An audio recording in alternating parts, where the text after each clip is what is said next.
Hola, ¿qué tal? Muy buen día, bienvenidos a su programa Conexiones. Yo soy Verónica Trujillo y me da mucho gusto estar con ustedes. Hola, ¿qué tal? Bienvenidos a una emisión más. Yo soy Edwin Morón y me da gusto saludarles.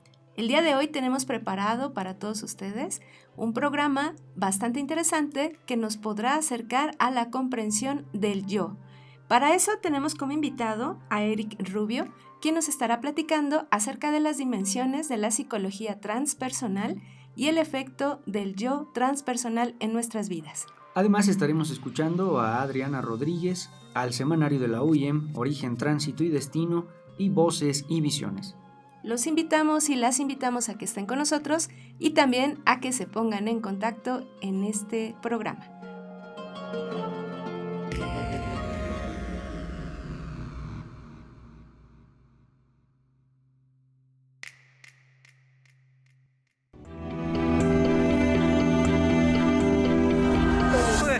Najo Viejevi, Shimopanoltican, Chetani, Shimopanolti. Esto es Conexión. Entretejiendo culturas y saberes.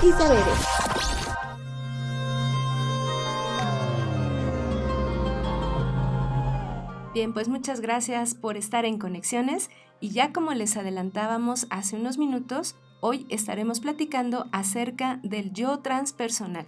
Y es que esta particularidad de la psicología, lo transpersonal, ha sido uno de los factores que ha cobrado mucha relevancia, mucha importancia en nuestros días, dado que las visiones anteriores a la psicología se basaban en ciertos aspectos que no alcanzaban a comprender, explicar o a atender algunas de las preocupaciones fundamentales del ser humano. Y es a partir entonces de la psicología transpersonal que se logra hacer hincapié en tales factores. El asunto de la psicología y el apoyo que puede ofrecer esta disciplina para la comprensión de lo que asumimos como el yo, como lo propio, incluso el cómo se relaciona esta condición de propiedad con el entorno externo es fundamental en el proceso de reconocimiento de nuestras relaciones y sobre todo también en el proceso de reconfiguración de esas relaciones para establecer, digamos, una dinámica de armonía o de relación armónica dentro del mundo que habitamos. Así que quédense con nosotros en Conexiones, estaremos platicando de esto con Eric Rubio. Mientras tanto, vayamos a escuchar Alternativas del Buen Vivir. Regresamos.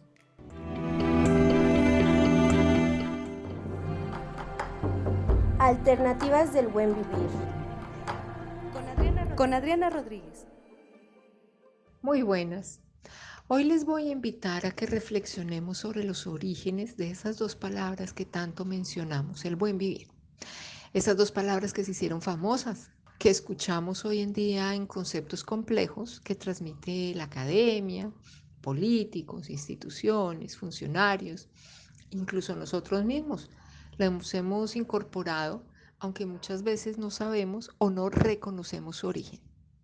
Pues bien, el buen vivir se remonta al origen de los pueblos, naciones, culturas, comunidades y civilizaciones que habitaban el continente de la Via Yala y que mantenían o tenían una forma de vida sencilla, armónica con la naturaleza, en una permanente conversación con el entorno, con todo lo que les rodeaba y en una conversación con el corazón de la tierra, con el corazón del cielo y con el corazón de todos y cada uno de los miembros de las comunidades. Muchas veces ese diálogo se interrumpía, pero eso se resolvía de alguna manera cuando había desequilibrios y aún se sigue resolviendo. ¿Qué pasó? Que esas distintas formas de vida se interrumpieron con la llegada de los externos, de los conquistadores o invasores, según cómo se les mire, de los colonos o colonizadores que llegaron y que aún hoy en día siguen llegando a muchos territorios para interrumpir la continuidad de esa vida plena, que eso no quiere decir que no hayan dificultades, pero es una forma de vida armónica con la naturaleza, tranquila, en donde la ambición, el dinero no existía, habían intercambios, otras formas de relacionarse. Pues esa continuidad se interrumpió y se continúa interrumpiendo, pero con el devenir del tiempo, esos pueblos, comunidades, mantuvieron una resistencia a decir no queremos perder esta forma de vida forma que se fue transmitiendo a través de la práctica, de los relatos, y que algunos cronistas, como Guamán de Poma, en el siglo XVI, es decir, cerca de 1500, hablaba de las crónicas del buen gobierno y de algunas cositas que luego se fueron quedando en el olvido de los textos escritos y de la historia escrita, pero que se mantuvieron a través de los relatos y de las prácticas. Bueno, pues ese mantener permitió que en el siglo XX, cerca de la década de los 60, pero desde antes, desde los 40, cuando el movimiento indígena, campesino, obrero se empieza a organizar, a agrupar, empiezan a crecer organizaciones, décadas de los 40, 50, 60, más fuerte en los 70. Y ya en los 80 el movimiento indígena, campesino, obrero tenía una representación, hasta que en los 90, con las protestas en contra de las políticas neoliberales, empieza a haber una movilización en distintos lugares del continente. Acuérdense, en Argentina, en México, en muchos sitios hubo protestas de decir: no queremos que se privatice, no queremos que nos traigan políticas que nos quiten nuestras formas de vivir. Y ahí, en los 90, en Ecuador y en Bolivia, hubieron grandes movilizaciones y protestas. Allí, en esas protestas, empiezan a pensar en que hay una forma de vida que tienen que mentar y mencionar. Y empieza a hablarse del buen vivir, de la vida plena. Pero es hasta las constituciones del siglo XXI, 2008 y 2009, cuando esas dos palabras quedan incluidas como esa forma de vida distinta que reivindica la vida plena que quieren vivir los pueblos originarios, ya no solamente de la Via Yala, sino de la tierra entera. Alternativas del buen vivir. Con Adriana Rodríguez.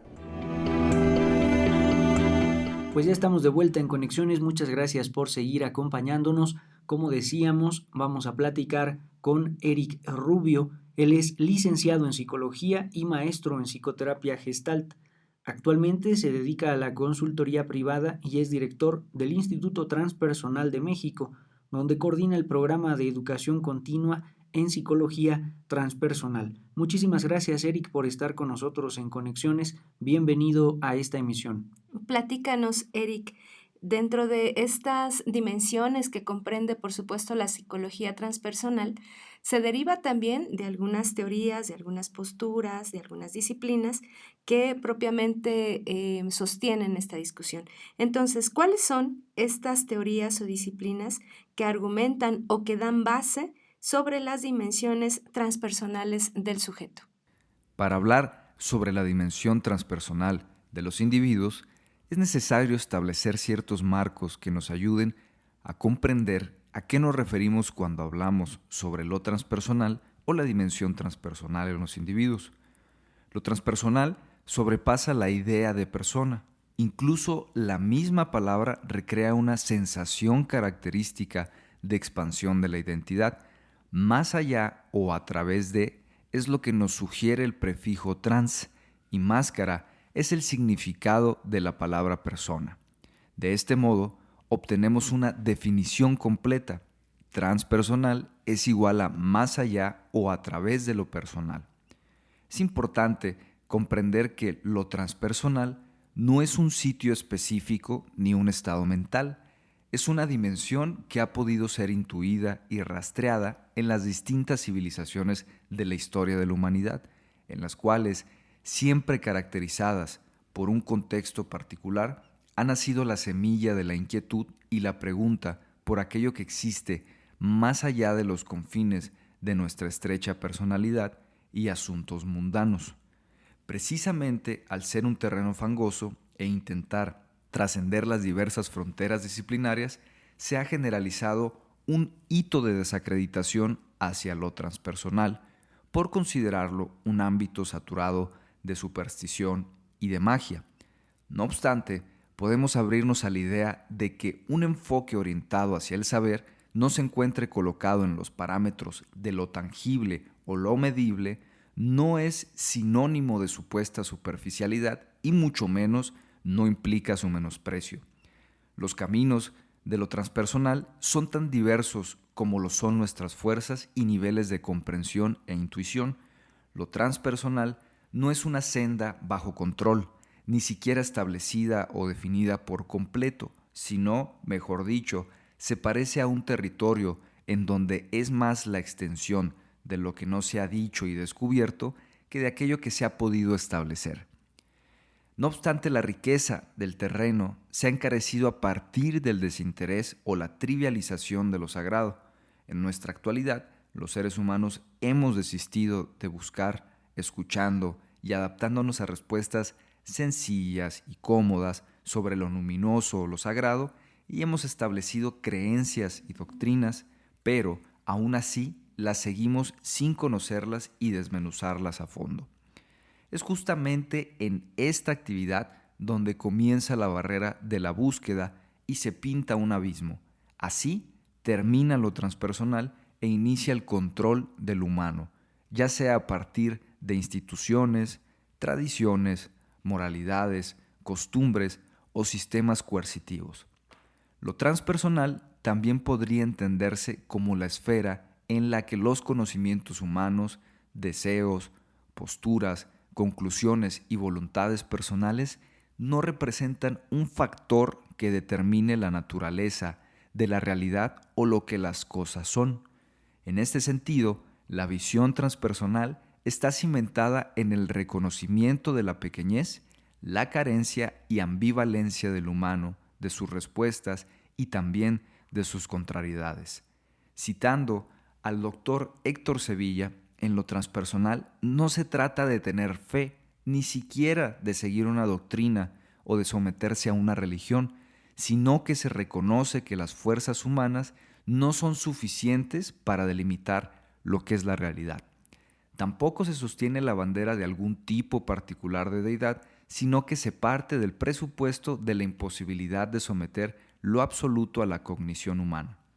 Históricamente, la orientación transpersonal emergió del encuentro entre la psicología occidental, especialmente el análisis junguiano, el movimiento humanista y existencialista, y las tradiciones contemplativas de Oriente como el budismo zen, el Advaita Vedanta y el taoísmo, y particularmente la contracultura psicodélica de los años 60.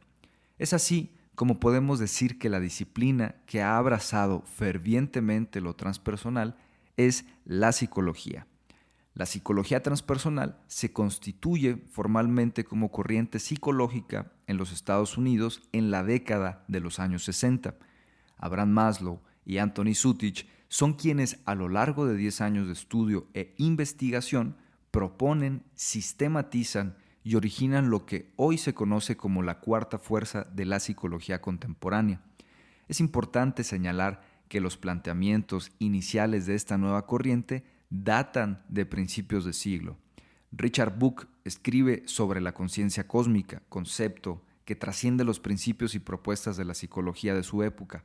William James, el denominado padre de la psicología de Occidente, plantea por primera vez en la historia de la psicología la existencia de estados de conciencia que van más allá de los que entonces se consideraban normales y por lo tanto dentro de los parámetros de la salud mental. Jung y Roberto Asayoli merecen también una especial consideración no solo como pioneros de la corriente transpersonal, sino como figuras controversiales en la historia de la psicología y la psicoterapia contemporánea. Bien, pues muchas gracias, Eric, por esta reflexión que nos ofreces a cargo de las dimensiones de la psicología transpersonal, y es importante el día de hoy considerar también el ámbito, digamos, científico que nos ofrece un acercamiento al estudio del yo, dado que pues antiguamente la ciencia había quedado un poco al margen de esta condición, de esta comprensión, y ahora justamente pues se abre el panorama ante ello. Bien, pues vamos a un pequeño corte y regresamos. La Universidad Intercultural del Estado de México cuenta con un programa de posgrado titulado Maestría en Interculturalidad para la Paz y los Conflictos Escolares. Este programa nace en 2021, con la finalidad de coadyuvar a la problemática de la violencia escolar que se vive en ambientes educativos. Dicho programa se divide en 4 semestres, con una modalidad escolarizada. Uno de sus propósitos es analizar distintas problemáticas vinculadas a los ambientes escolares y lingüísticos. De este modo se pretende contribuir a la resolución de conflictos y promover una cultura para la paz. Sus ejes formativos contemplan las teorías de la violencia, educación para la paz, perspectiva de género y derechos humanos, así como la diversidad étnica en interculturalidad. De igual manera, se abordan distintas metodologías que pueden ser aplicadas en ambientes de educación intercultural, el diseño y gestión de proyectos de investigación, así como la investigación cuantitativa y cualitativa orientadas al análisis de las violencias escolares. Otras herramientas promueven la investigación, acción intercultural, la orientación a modelos de investigación de educación intercultural, mientras que en el eje pedagógico se discuten temas sobre la diversidad intercultural y el pensamiento crítico latinoamericano. Te invitamos a formar parte de nuestra comunidad universitaria. ¡Inscríbete!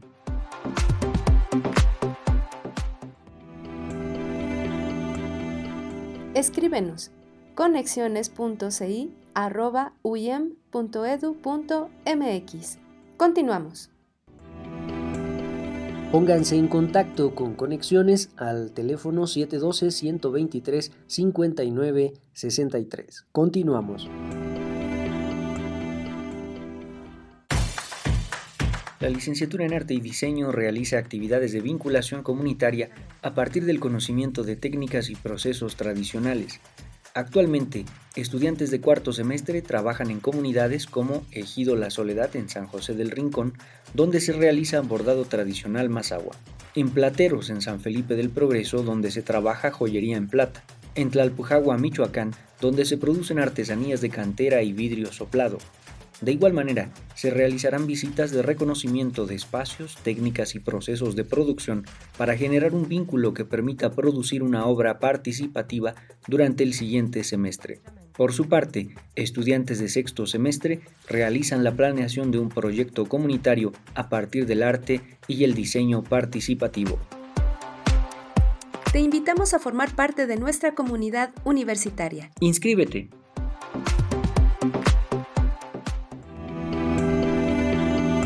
Seguimos platicando con Eric Rubio acerca de el yo transpersonal y en ese sentido nos gustaría que nos platicaras, Eric, acerca de los elementos o factores que implica el estudio de la condición transpersonal del ser humano. ¿Cómo es que debemos abordar, cómo se aborda en realidad esta perspectiva de la humanidad? ¿Qué relaciones hay entre la noción individual y la noción colectiva para esta configuración de lo transpersonal? Para conocer los elementos o factores que implican el estudio de la condición transpersonal del humano, consideremos que todo punto de vista depende de ciertos supuestos referentes a la naturaleza y concepción que tenemos sobre lo que denominamos realidad. Si se reconoce así, los supuestos funcionan como hipótesis; si se nos olvidan, funcionan como creencias. Los conjuntos de hipótesis forman modelos o teorías y los conjuntos de teorías constituyen lo que denominamos paradigmas.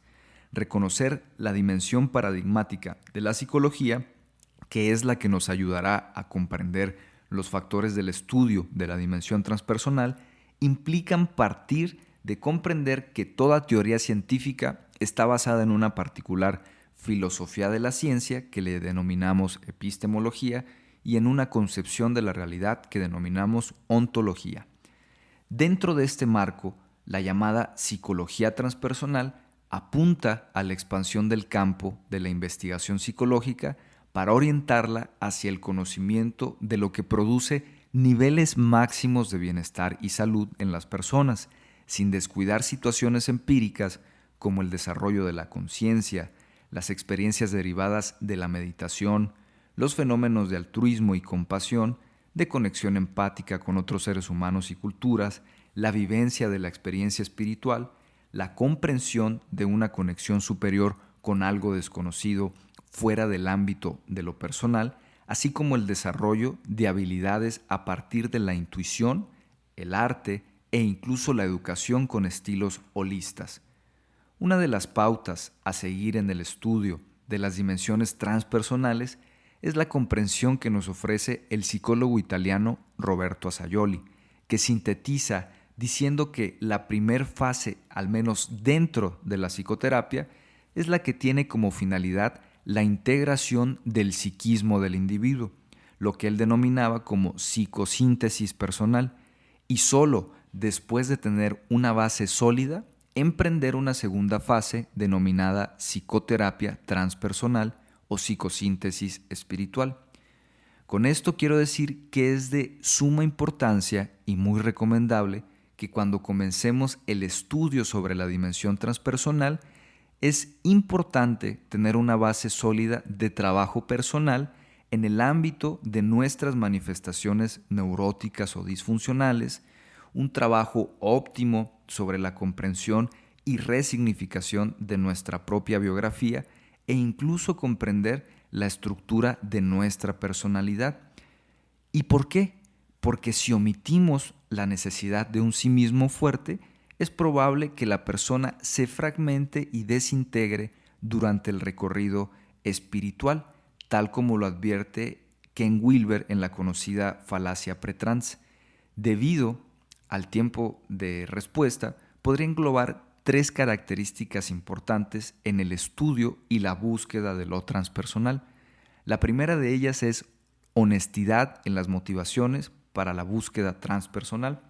La segunda es un mínimo de equilibrio psicológico básico y la tercera sería estar dispuesto a pagar el precio. En cuanto a la primera premisa, Roberto Assagioli llama jocosamente a la exploración de lo transpersonal alpinismo psicológico y señala 5 motivaciones que pueden llevarnos a la búsqueda de lo transpersonal, es decir, motivarnos. La primera de ellas es la voluntad de poder, el deseo de poseer habilidades que nos sitúen por encima de los otros para dominarlos de manera egoísta. La segunda motivación sería la evasión de las dificultades de la vida cotidiana. La tercera motivación es la curiosidad y atracción por lo nuevo y desconocido. La cuarta motivación, la adicción a la adrenalina o pasión por el riesgo y el desafío de enfrentarlo. La quinta es la atracción genuinamente por la experiencia espiritual y fascinación por un valor trascendente. En cuanto a la segunda, como ya dije, es importante contar con un sí mismo fuerte y equilibrado que nos brinda el disfrute de la realidad de la existencia de los otros y el amor a la vida. Esto nos da la seguridad de que la búsqueda transpersonal no será realmente una huida ni la expansión de una patología. En cuanto al tercer punto, el pago del precio, es importante considerar que el estudio del fenómeno transpersonal requiere de una implicación y compromiso total, ya que su realización se va dando de manera paulatina a través de desafíos constantes, de desidentificación con quien se es y apertura a quien se está llamado a ser, al nacimiento de estos nuevos aspectos más acordes con el misterio que nos atrae. De modo, el elemento principal que implica el estudio de la condición transpersonal es el estudio de la conciencia. La conciencia es el fenómeno a investigar y la principal herramienta de investigación. Esta cualidad recursiva y extraordinaria de nuestra evolución nos permite darnos cuenta de los múltiples matices y niveles de nuestra realidad interior y exterior, pudiendo ser modificada, ampliada y redireccionada mediante el trabajo personal hacia niveles más abarcadores y comprensivos de la realidad. Gracias, Eric. Te agradecemos mucho esta reflexión que pones justo sobre la mesa y me parece también sustancial tener un poco de atención y pues claro, de cuidado en estos aspectos, dado que cuestiones, por ejemplo, como la sombra, como la máscara, aspectos que has señalado, que nos has explicado, pues también han sido relegados por parte de nosotros, ¿no? Y pareciera que en medio del mar de publicidad, de condiciones que nos distraen, de múltiples factores que funcionan como distractores, pues poca atención tenemos justamente en nuestra sombra, en esta dimensión transpersonal, que me parece importante que hay que cuidar. Bien, pues vamos a un pequeño corte y regresamos. Origen, tránsito y destino. Por Joel Pedraza.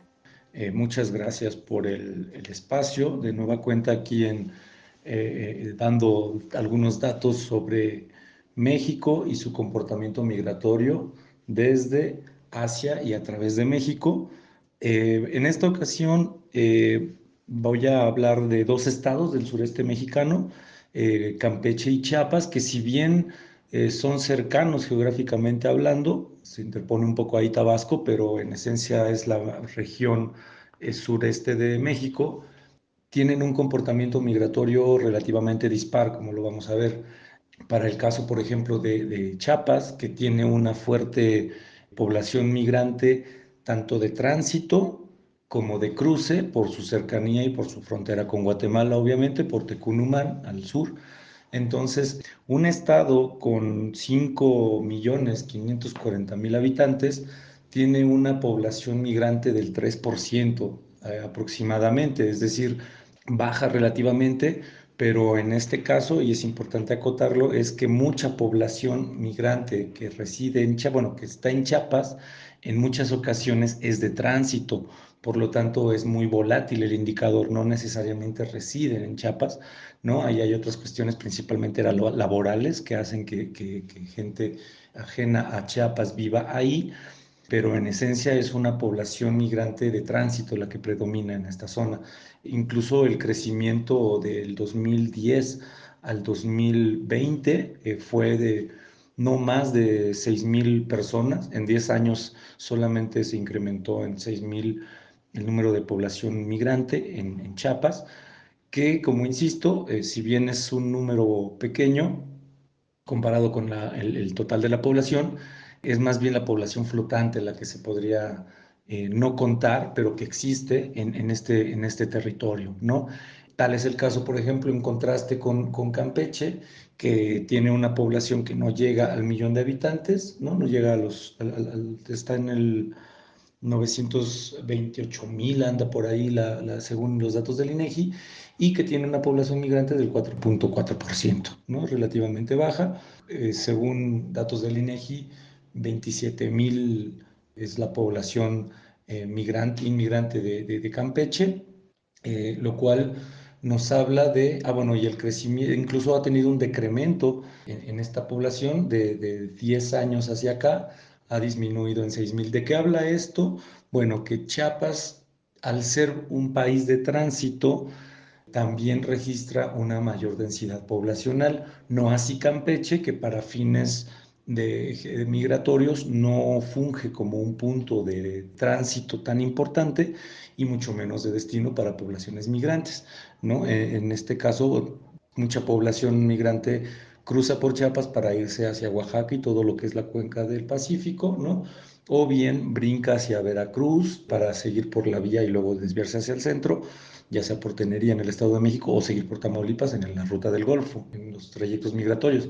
Campeche parece que está fuera de estos trayectos migratorios y tiene por eso una población menor, tanto migrante como en general, ¿no? En comparación con Chiapas.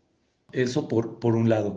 Y por otro lado también está el aspecto de que Chiapas en la última década también comenzó a tener una mayor inversión económica, pues de un largo periodo de alejamiento del centro, en este caso, el centro político. También ya ha adquirido otras empresas como lo es el turismo, como son transnacionales, que han hecho que también la inversión sea alta y genere mayor crecimiento, ¿no? Habrá que ver entonces también en qué centros urbanos se concentra la población en Chiapas, que es Tuxtla, Chiapa de Corzo principalmente, ¿no?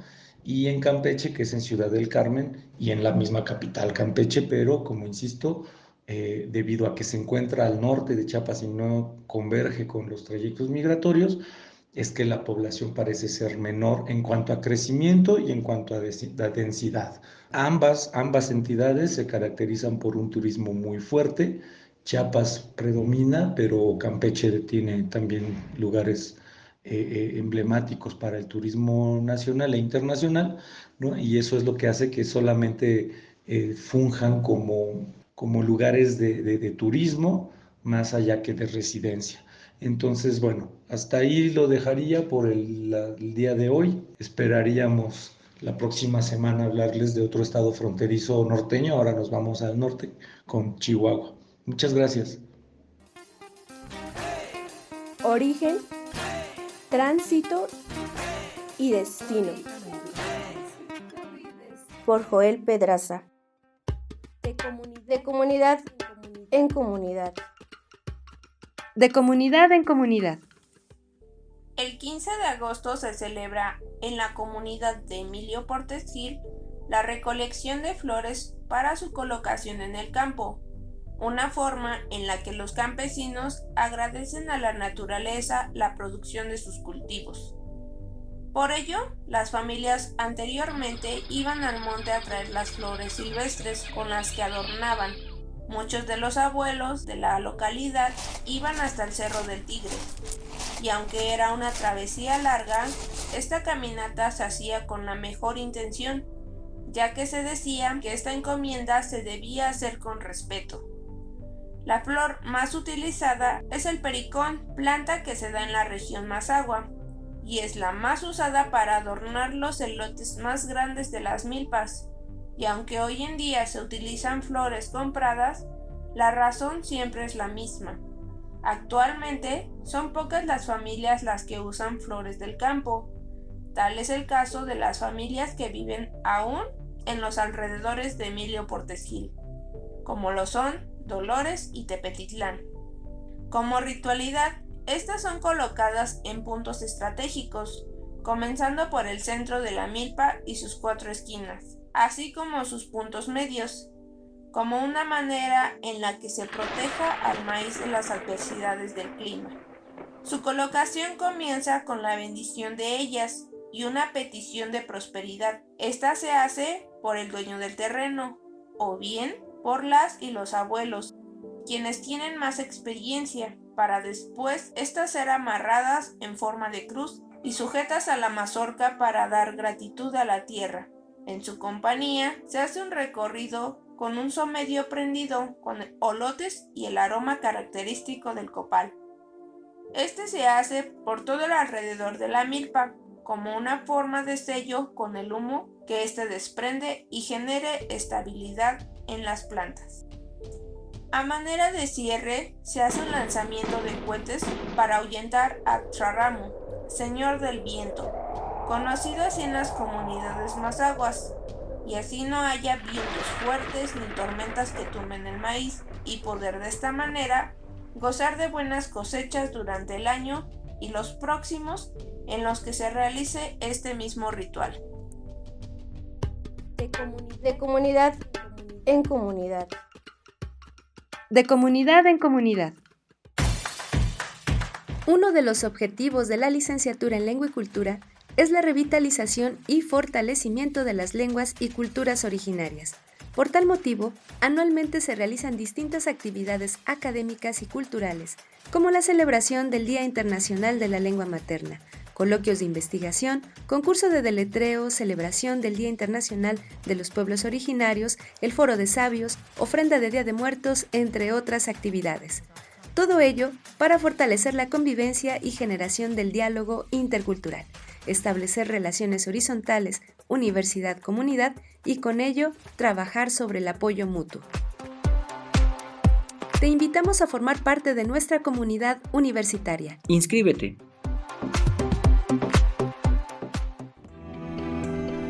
Pónganse en contacto con Conexiones al teléfono 712-123-5963. Continuamos.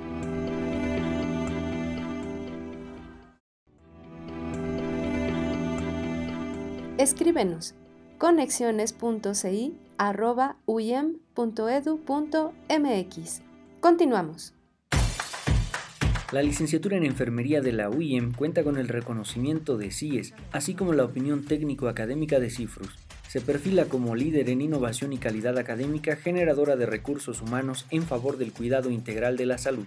Mediante esto, logra competencias de docencia, administración, investigación y asistencial en egresados en un periodo de 10 semestres. En el 9º y 10º se realiza el servicio social. Su mapa curricular se constituye por 4 ejes de formación: disciplinar, sociocultural, lengua y cultura y vinculación con la comunidad. Los estudiantes pueden ser acreedores a becas, intercambios académicos, ingreso al programa de educación dual, servicio social, experiencias profesionales en campo clínico, asesoría para el ejercicio libre de la profesión y procesos dinámicos de titulación.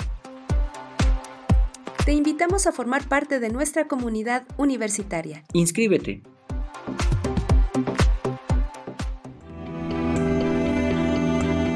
Seguimos en Conexiones, muchas gracias por acompañarnos. Seguimos, como hemos estado a lo largo del programa, platicando con Eric Rubio acerca del yo transpersonal. Ahora platícanos, para poder tener una noción mucho más amplia respecto de si existe algún paralelismo entre la dimensión transpersonal y, por ejemplo, las prácticas rituales de los pueblos originarios. ¿Cómo se dan? ¿Cómo es posible, si es que es posible, trazar este puente de comprensión entre la dimensión de lo ritual, lo originario, y la idea del yo transpersonal? La existencia de lo que hoy se conoce por psicología transpersonal no podemos reducirla a los años más recientes, pues como hemos estado hablando, ha existido a lo largo de toda la historia, en paralelo y como expresión de las experiencias trascendentes de algunos místicos, de maestros espirituales, de comunidades que resguardan tradiciones de conocimiento milenario y culturas contemplativas a lo largo de nuestra aldea global. Sin lugar a dudas, gran parte de la inspiración literaria, la búsqueda espiritual, incluso cambios de rumbo en las consideraciones paradigmáticas no solo de la psicología, sino que de alguna de las diferentes disciplinas científicas, ha sido producto del encuentro con las dimensiones transpersonales. Somos los herederos culturales de toda la riqueza de conocimiento, ritos y tradiciones de nuestros pueblos. Particularmente en México, hay grandes tradiciones de una riqueza sin igual, de prácticas y rituales referentes a la dimensión transpersonal. Han existido pueblos que le han dado importancia a la dimensión de lo sagrado, a través del chamanismo, el estudio de la vida onírica, el consumo de plantas psicoactivas como el teonanácatl, el ololiuqui o semilla de la Virgen, el jícuri o peyote, el quieri o toloache, el cacao, la calea zacatechichi, o mejor conocida como la hierba de los sueños, también el estudio de los astros o los juegos como el patoli, que cumplían una función sagrada. Algunos de los ritos de los pueblos originarios de México surgen de una previa vivencia de lo luminoso, es decir, de aquello que está más allá del mundo y los seres, a lo que la historia de las religiones denomina como lo sagrado. Estos ritos significan el paso de lo profano a lo sagrado, siendo guiados comúnmente por una persona de conocimiento llamado sacerdote o chamán, o por ejemplo en el caso de la cultura wixárika, maracame, que son elegidos por los dioses a través de un periodo y proceso iniciático del manejo de las fuerzas de lo sagrado. Estos ritos son rutas experimentadas y establecidas por la comunidad que conllevan una sacralización de los espacios, de los objetos y sus participantes, la presentación de ofrendas, diversas acciones y fórmulas mágicas, hay música, hay danza, hay canto y por supuesto hay oraciones e invocaciones.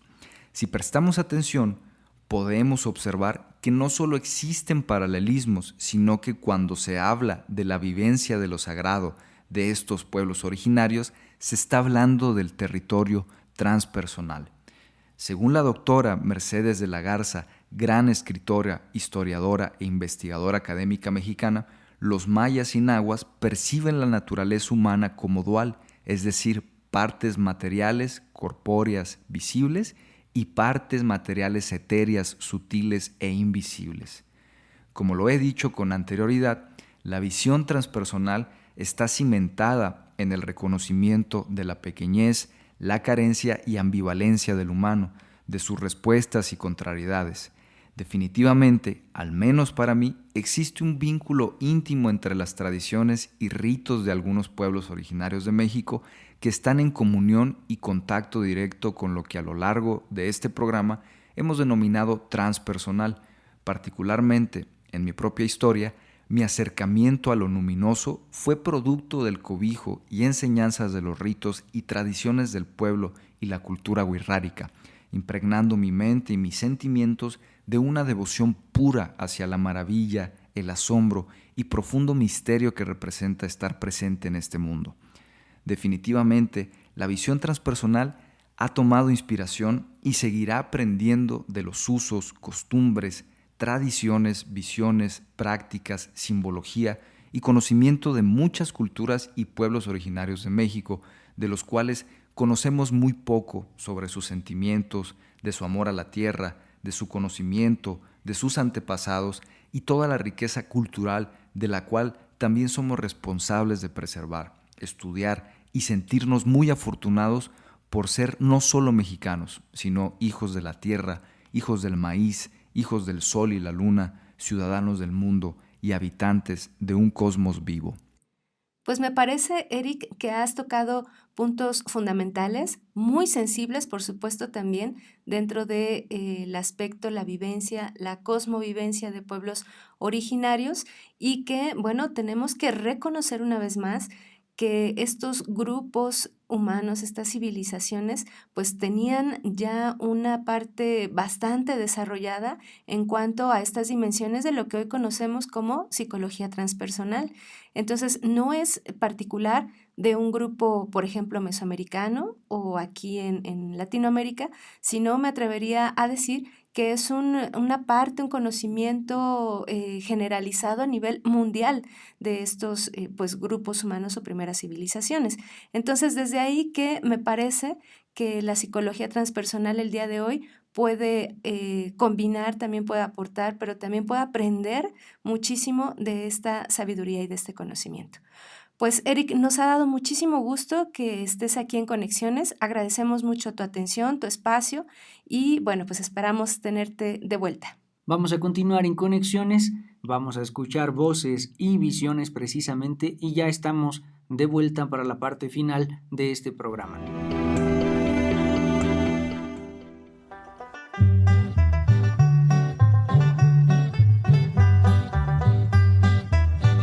Voces y visiones.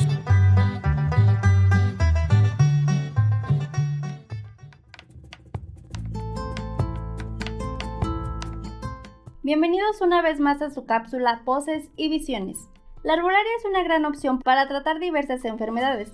Desafortunadamente cada día se acostumbra a usarla menos e incluso se desacredita la eficacia de este tipo de medicina, la cual es muy usada en las comunidades por nuestras abuelas y abuelos.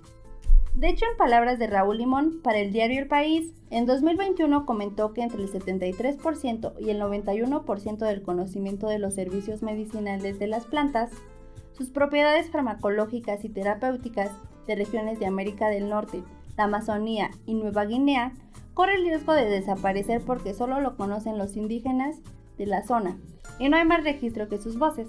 Afortunadamente aún existen personas como Víctor Ceballos que conservan vivos estos conocimientos. ¿Pero quién es Víctor Ceballos? Pues ni más ni menos que el protagonista del documental Chival Khan. Chival Khan tiene una duración de 29 minutos. La dirección estuvo a cargo de la directora mexicana Glenny Torres, la fotografía por Paloma Jesús Ituc Anduesa, el sonido por Ulcia Urrea Mariño, mientras que la edición y producción de este corrió por parte de María Zuc. Pero volviendo a nuestro protagonista, Víctor Ceballos, quien es residente del pueblo Buxtoc, Yucatán, se dedica a hacer medicina para picaduras de víboras e insectos venenosos, con plantas y raíces medicinales. Víctor Ceballos no aprendió solo, ya que su conocimiento viene de generaciones atrás en su familia. Él, al igual que sus hermanos, aprendieron de su papá a preparar la medicina, y este a su vez lo heredó del abuelo y del bisabuelo. El bisabuelo de la familia Ceballos era quien vigilaba las víboras cuando se peleaban, pues este contaba que los animales al sufrir mordeduras buscaban ciertas plantas y raíces para contrarrestar el veneno. Fue así como nació el vipericida de los Ceballos.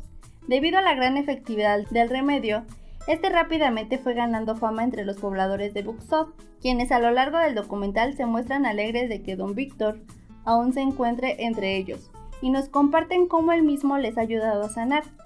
Pero si quieren conocer más acerca del vipericida que elabora esta familia, los invitamos a ver el documental Chival Can. La información de esta cápsula fue obtenida del diario El País y Filmilatino. Los dejamos con María Moctezuma, interpretando La Personita, una canción del soundtrack de este audiovisual. Y no lo olvides, lo escuchaste en Voces y Visiones. Hasta la próxima.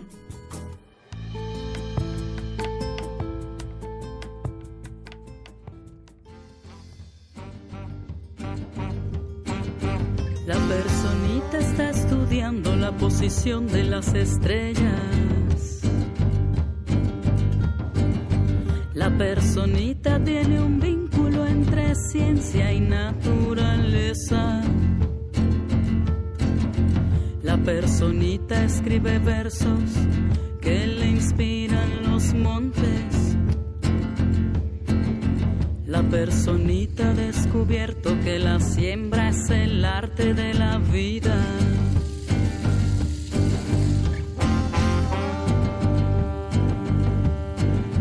Que la cantera llama al estuco mientras la mano labra la tierra. Canta el sensontle inspirando a los hombres. Trae Cuculcán el presagio del mar. La personita extrajo la magia del barro y la mica. La personita con cuentas de jade y cerámica loca.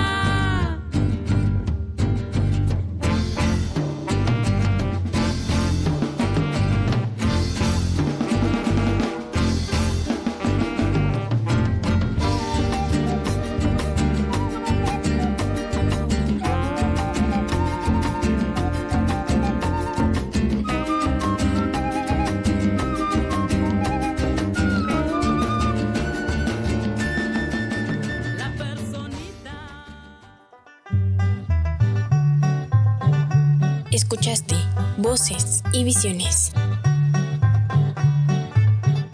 Semanario de la Universidad Intercultural del Estado de México.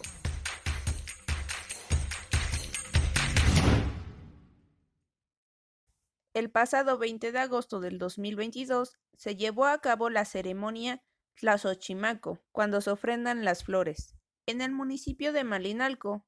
Esta celebración es parte del programa Fiestas de la Identidad, creado por la Licenciatura en Comunicación Intercultural de la Universidad Intercultural del Estado de México. La sede para esta celebración durante este año fue gestionada por la Licenciatura en Comunicación Intercultural y Flor de Tecolote.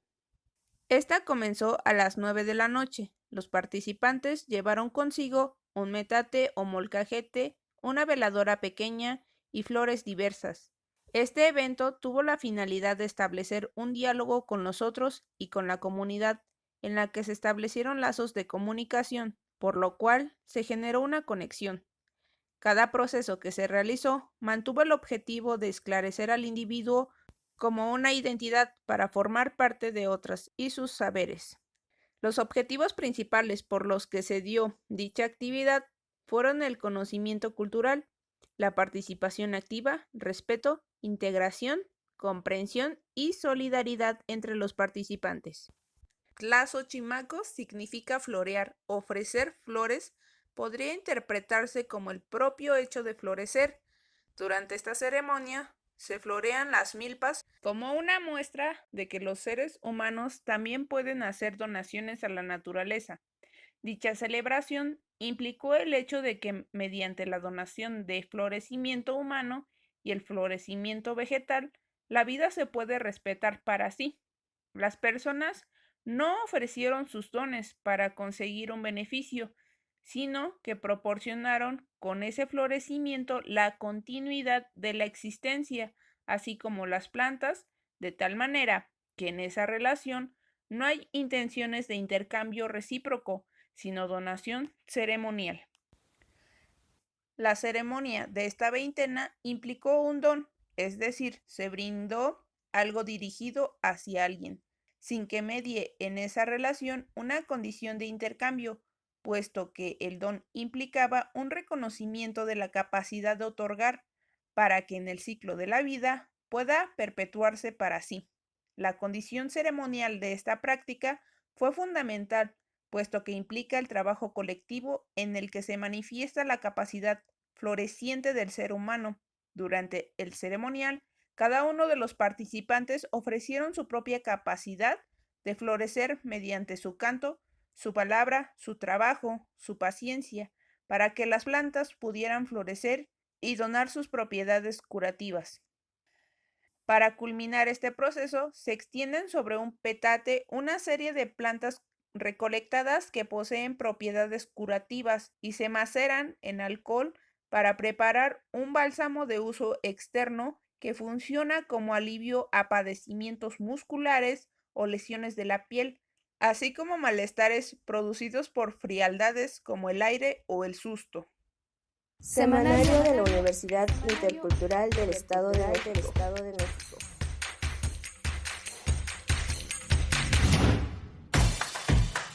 Dentro de las actividades desarrolladas por la licenciatura en Arte y Diseño se encuentran las iniciativas de exposiciones colectivas, tales como la titulada Naturaleza Textil, integrada por dos componentes. El primero, que presentó 15 piezas de paisajes elaboradas por un profesor de esta licenciatura, realizadas con una técnica llamada punta de plata, dibujar con plata y pinturas de paisajes de la naturaleza de varios lugares. Y el segundo, que mostró la obra de 10 estudiantes y una profesora con temáticas personales, mediante el uso de materias primas naturales. Esta muestra se presentó en el Centro Regional de Cultura de Atlacomulco. Te invitamos a formar parte de nuestra comunidad universitaria. Inscríbete.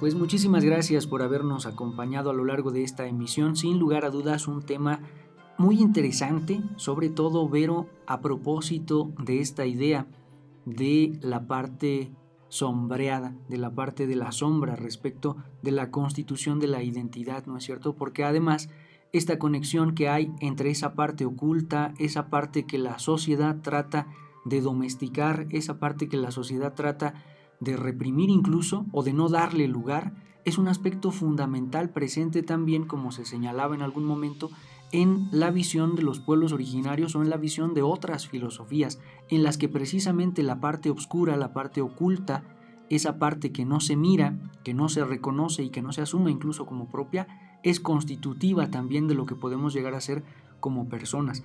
Y eso, pienso, derivado de la perspectiva en la que nos hemos involucrado en las sociedades occidentales o en las sociedades cientificistas, de que se trata de iluminar todo, que el conocimiento es aclarar el mundo, tratando de evitar toda parte sombreada. Y sin embargo, la sombra es fundamental para darle profundidad, pensando en términos de perspectiva, a los objetos, a nuestra propia existencia. Y eso estaba presente y está presente en los pueblos originarios.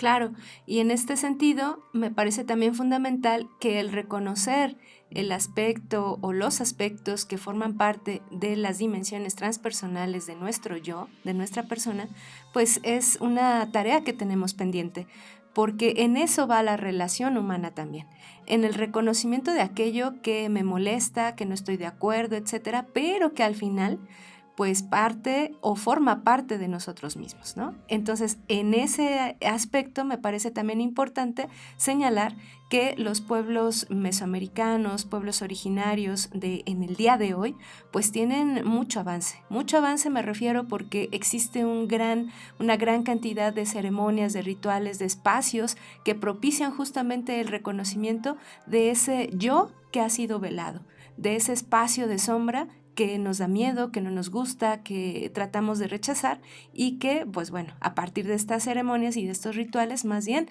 se trata de reconocer y saber trabajar con ello también. Pues les agradecemos nuevamente su atención, su escucha y de la misma forma agradecemos el apoyo en la edición de este programa de Ciro González. Agradecemos en la parte de la producción al maestro Daniel Vallejo, a la Universidad Intercultural del Estado de México por este espacio. Muchas gracias por estar con nosotros. Yo soy Verónica Trujillo y esperamos escucharnos en la próxima emisión. Yo soy Edwin Morón. Hasta la próxima. Tlazocamati, Huelmillac, Pampatica, Totlactol.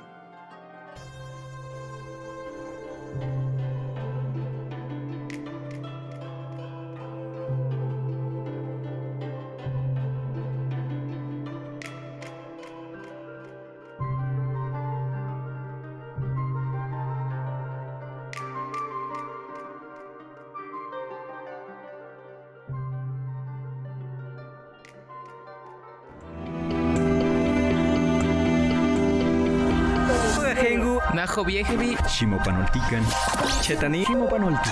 Esto es Conexión. Entretejiendo culturas y saberes.